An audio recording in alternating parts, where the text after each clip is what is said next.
Hey there, dear listener. If you enjoy this creepypasta and you're tuning in through a streaming platform, I'd love it if you'd start following this channel so you don't miss any future episodes. And if you're listening it on YouTube, I'd appreciate a subscription and a like. Enjoy the listen. The Pleasure House. I work as a police officer on the eastern coast of America. The following is something I need to get off my chest. Here's my story. Both me and my partner Hartman had just bought our freshly microwaved diners from the local Quick Stop and were heading back to our patrol vehicle when we got the dispatch. All posts and patrols be advised, we received a call from one Charles Fredrickson. All closest patrols will respond. Now, as an officer, you get to know your desk sergeant's voice. Bland and dull usually meant a nuisance call, whereas fast-paced and coupled with a sporadic series of words meant an urgency. Her voice that night, well, it was unfamiliar from what I was used to. She sounded confused and stayed vague. Time to put our game faces on? I heard a voice perk up next to me. That enthusiastic tone could only belong to Hartman, my partner. Both him and I were fairly new to this police thing. To give us credit, we've been on the force for a little over a year, though sadly, time doesn't change whether or not you're fresh blood. Only experience can. I glanced over at him before jogging over to our vehicle and shouting, "Yeah, I think that address is out in the swamps. Go ahead and pull up a map and tell me where to drive." Hartman wiggled one of his hands into his uniform pocket, balancing his food in his other, before pulling out his phone. I hopped into our vehicle and waited for him. He clambered into his seat, phone in one hand, and food half in his other, and half spilling onto the floor. "Got it up," Hartman said, showing me his phone screen. This place, whatever it was out in the swamps. God only knew where we were heading. I turned our vehicle in drive and headed off, keying the radio. "This is Police 4. We're 26 minutes away. Are there any closer patrols?" There was a brief silence before she replied. "Negative. All other patrols are conducting training at the station." Bullshit.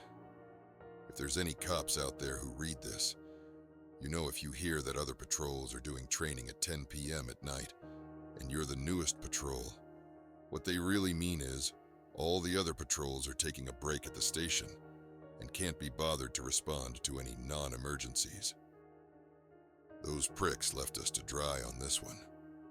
I swallowed my annoyance and responded, "I copy. What's the emergency?" Once again, another pause. "Have your partner call the desk."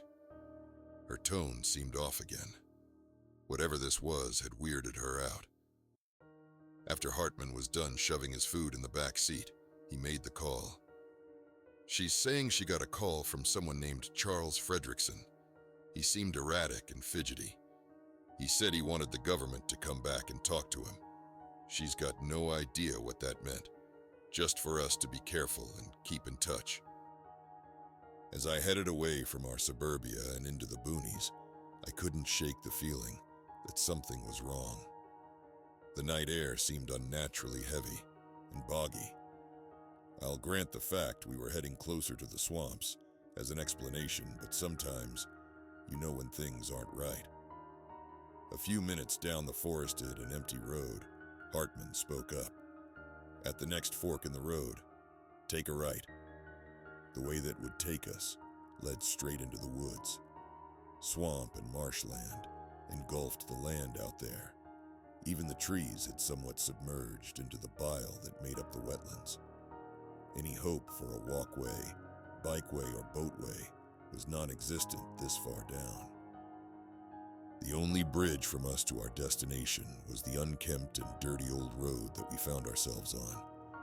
My eyes took a venture out the window to verify my thoughts, and they of course confirmed that nothing but pitch-colored darkness lay outside our doors. Our headlights, were the only sign of life in that abyss of blackness that had surrounded us. I tried to shake off the creep that started forming down my spine and shifted my focus onto driving. Then Hartman spoke up. "Hey, Morgan, you think it's a bit weird that there's no lights up ahead? We're going to a residence, right?" I bit the inside of my cheek, a bad habit that I could never break. I could only answer him with a shrug. Our journey continued in silence until the distant sound of thunder echoed through the void around us. All I could think of was how the sound of nature was better than the soundless emptiness we had found ourselves in. "It says we'll be reaching the end of the road in about a minute," Hartman chimed. He was pressed against his window, squinting his eyes, trying to see our destination approaching. I joined him in a search and reduced my speed. I prayed I wouldn't launch myself off the road right into the murky water next to us. It was because of that thought that I slowed down drastically. Thankfully so. I almost didn't see the house crop up right in front of us. No, actually, house isn't the right word. It was a manor. A large stone mansion surrounded by swamplands and out in the middle of nowhere. "What the hell is this place?" Hartman asked next to me, arching his head upwards, trying to judge the mansion's size. The first few specks of rain began to hit our windshield. "I don't know. I never knew a place like this existed out here," I mumbled, while gazing at the stone structure in front of us. Eventually, Hartman and I gathered up the courage and stepped out of our vehicle. When we closed our door, the sound exploded infinitely outward into the silent marsh. Immediately, we turned on our flashlights, the beams of light being the only haven we felt. We aimed them towards the residence, and immediately, something about the house was off.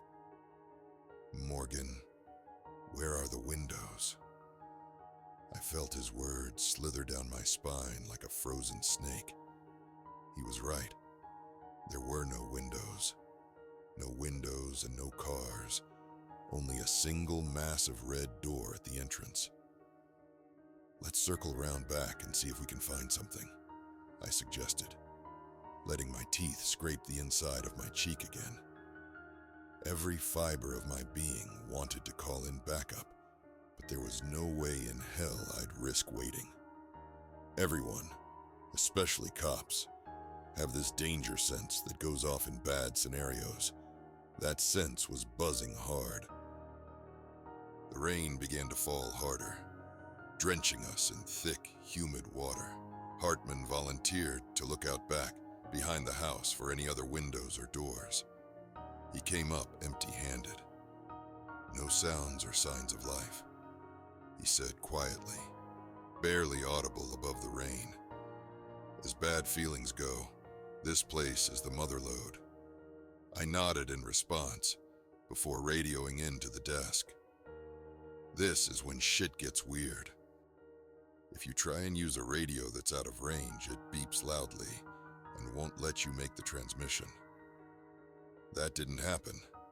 Our words went through, but we got no reply.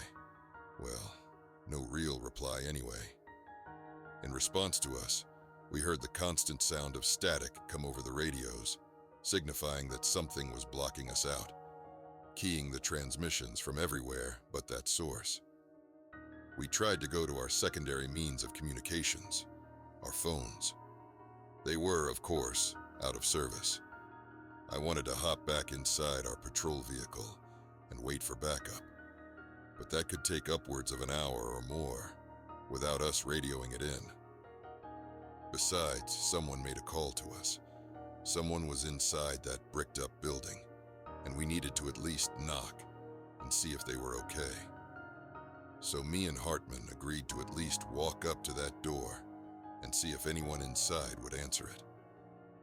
We crept towards the door, stepping on the wooden and dilapidated stairs of the porch on our way up.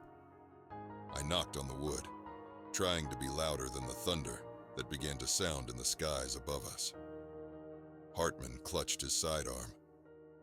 No response. I knocked again. We waited. 10 seconds went by. Nothing. 10 more. Silence. I was on my last 10-second count when we heard the gunshot. One loud pop echoed just barely through the thick wooden door. Police procedure for an active shooter involves rushing inside, heading straight to the threat, and neutralizing it. That's what we tried to do. I put my hand around the metallic door handle and twisted. Pistol drawn, Hartman followed right beside me as we charged into the darkness inside that was waiting for us. I can't describe the smell that hit us adequately enough. It was musty and thick.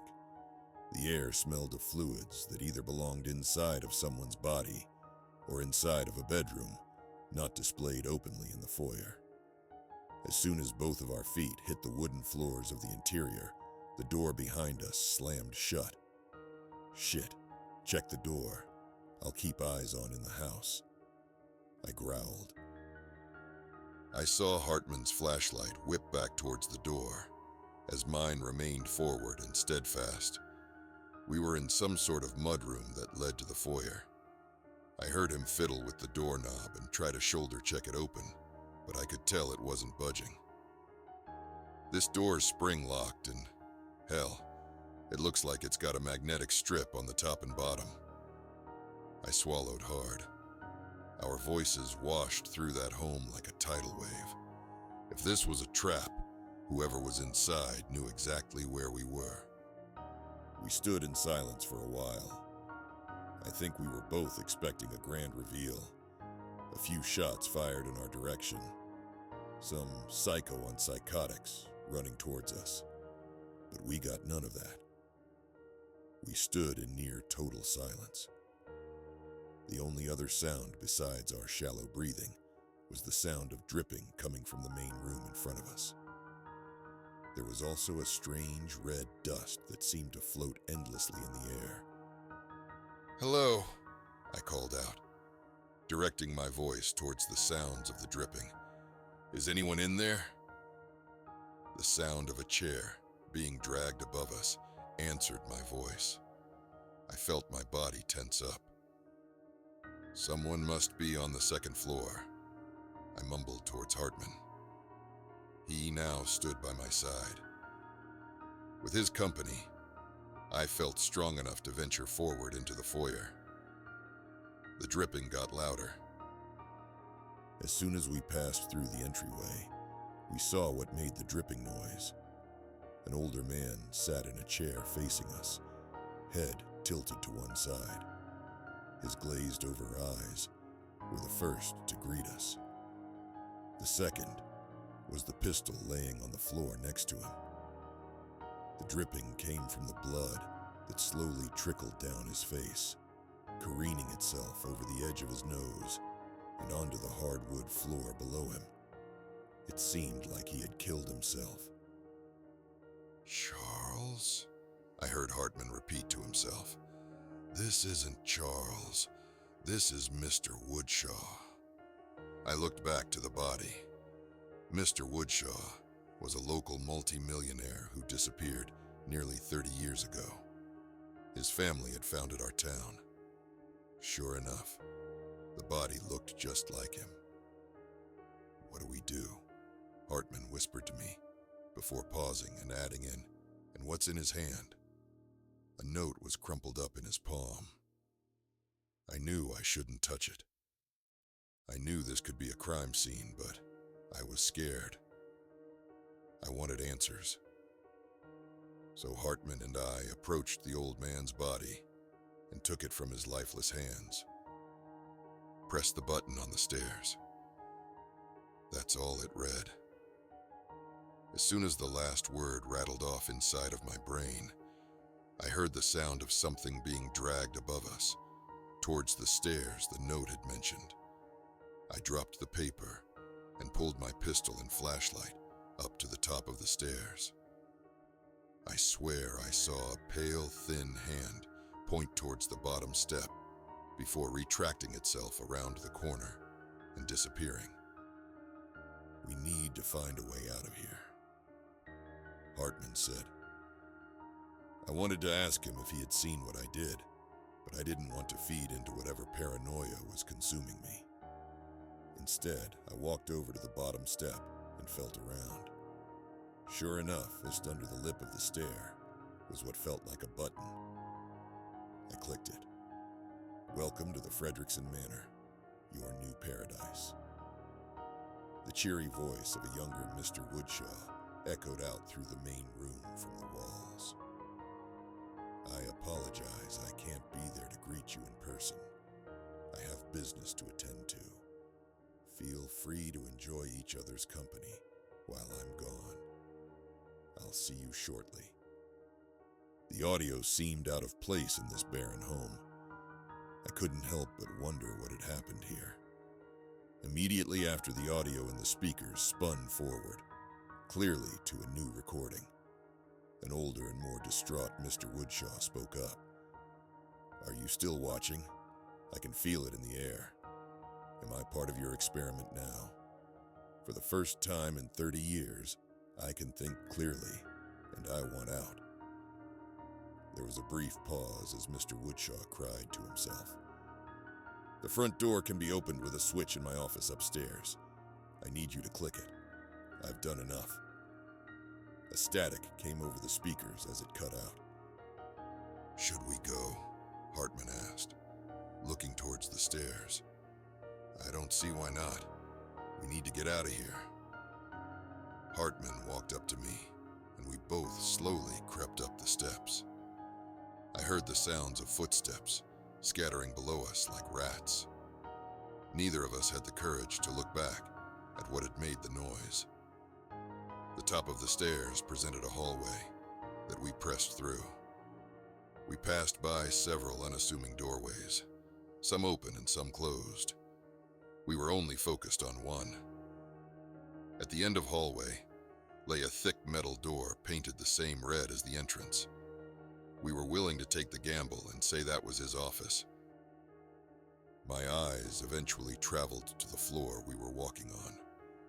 The light from my flashlight illuminated the stains of various liquids on the hardwood floors. In several patches, reddish and alien-looking mold started cracking through the wooden boards. How long did Mr. Woodshaw live here? Hartman whispered toward me. Too long, I'd guess, I replied. We managed to close the distance to the door. I could have sworn at multiple points in the darkness of the open doorways, I saw outlines of things, shadows of people, watching us. This was no longer a job Hartman and I could do alone. We needed to get out and get back up. We reached the metallic door and pressed it open. Inside was a den. This was the only place in the entire home that wasn't layered in red dust and stained with fluids. Old TV monitors had lined the walls, along with stacks of notes inside of bookcases. Every TV was on, but radiated darkness except for one, the one that showed us with our flashlights entering Mr. Woodshaw's office. He was monitoring every room in this house from here. Come on, let's look for that switch, Hartman mumbled as he pushed past me. Even though he had claimed to have wanted to find the switch, the first place he searched was the stacks of notes on Mr. Woodshaw's desk. Hardly a help.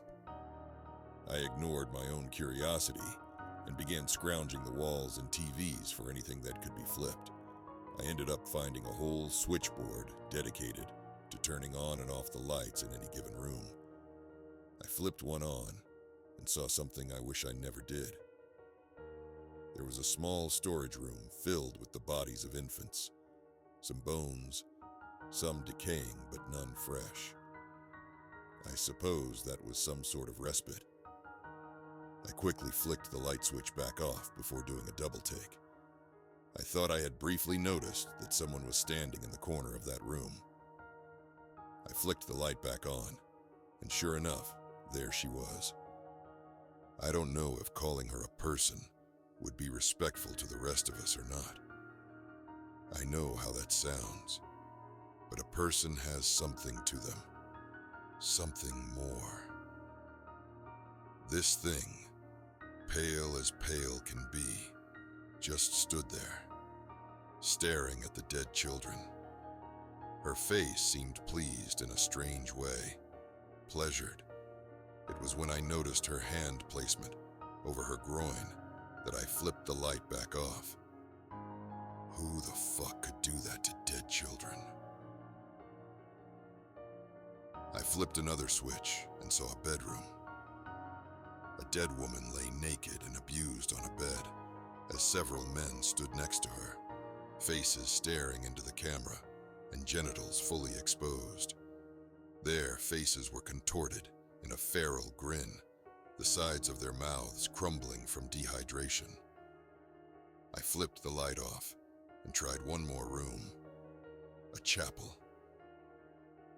Inside was a full congregation of people. All were silent and still as the grave, just like all the others. They sat in pews and stared forward at the podium. The red dust flowed free in this room, obscuring almost every detail.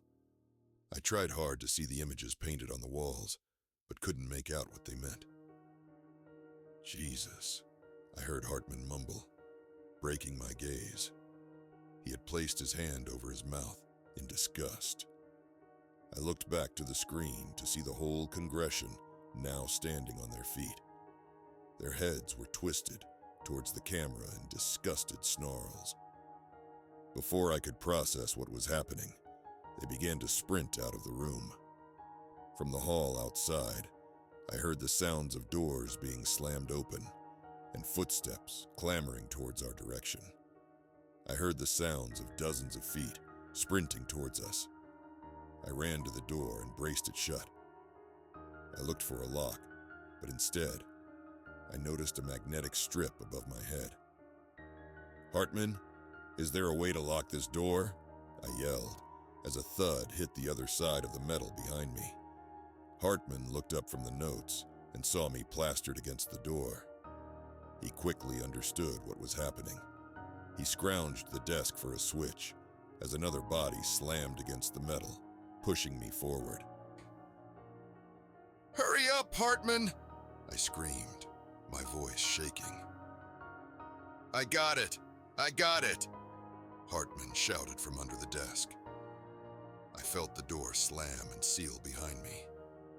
I took several deep breaths and fell to my knees. "What was that?" he asked. I shook my head in dismissal and pointed to the TV monitors. Hartman rushed over and flipped on the hallway light. With a quick gasp, he flipped the light back off. "What the hell are those things?" he asked. I shook my head. "I don't know. Morgan, some of those things shouldn't be moving." I said, "I don't know." I felt my voice rise in anger. Then there was a silence. Even the other side of the door was just as quiet as it had been when we entered. "I'm gonna read more. Maybe it'll tell us something. I could use your help." He tossed me some files off of Mr. Woodshaw's desk and continued reading. I flipped through the notes. I don't know how to explain what I read. This place, this home, it was never meant to be a real home. Woodshaw built it to experiment with people. He called it the Pleasure House. He invited people from all over the country for a week's visit, fed them a feast every night, gave them whatever they wanted, provided the most extreme entertainment, including murder, and dealt with whatever responsibility that popped up for the guests. These people were free to leave whenever they wanted. They never did. They became addicted to this lifestyle. All fun, no responsibility. The most disturbing activity was what they did when they became pregnant. They'd give birth and toss the baby into a room to die. That doesn't even get into all the rapes and murders that happened here. Hell, even the servants who brought the food every day fell into the madness and joined in. Without food being brought in, these things ended up eating each other, living in darkness and becoming feral. It was at this point Woodshaw locked them up. For 30 years they've lived here. Some of these people are generations down from the original guests of this house. God only knows how they survived. There was also a mention of some sort of drug that they filtered in through the air ducts. Who they are, we never found out. Some sort of affiliate of Woodshaw's that were interested in this experiment themselves, we'd guess. Now, if the guests' choices were due to the extreme freedoms without responsibilities, or from the drug in the air, I couldn't say. But these things, they weren't like us anymore. That much I knew. For the next half hour, Hartman flipped through notes with me. He continued to seem more and more distant with every page. Finally, he just slammed the stack of papers in his hand down and reached under the seat of Mr. Woodshaw's chair. I heard a switch flip. I heard the sounds of pattering footsteps running off down the hall from behind the metallic door. For 30 minutes, those things stood in darkness, not making a sound while waiting for us. I couldn't imagine what would have happened if we'd opened the door sooner. "What did you do?" I asked him. "I opened the front door," he said, his tone emotionless. "We can leave." "But what about those things?" I asked. Hartman's features were frozen. "They left. It took some coaching, but eventually Hartman talked me into leaving." We walked through the empty halls once again. This time, no shadows moved in the darkness. Mr. Woodshaw's body was gone. I'm not sure if those things took him or if he was never dead. I tried not thinking about it. The storm outside had passed, leaving the swamp's water risen. The thin road now would barely be able to fit our patrol vehicle, but we made do. As soon as we made it some distance away, our radios began to work again.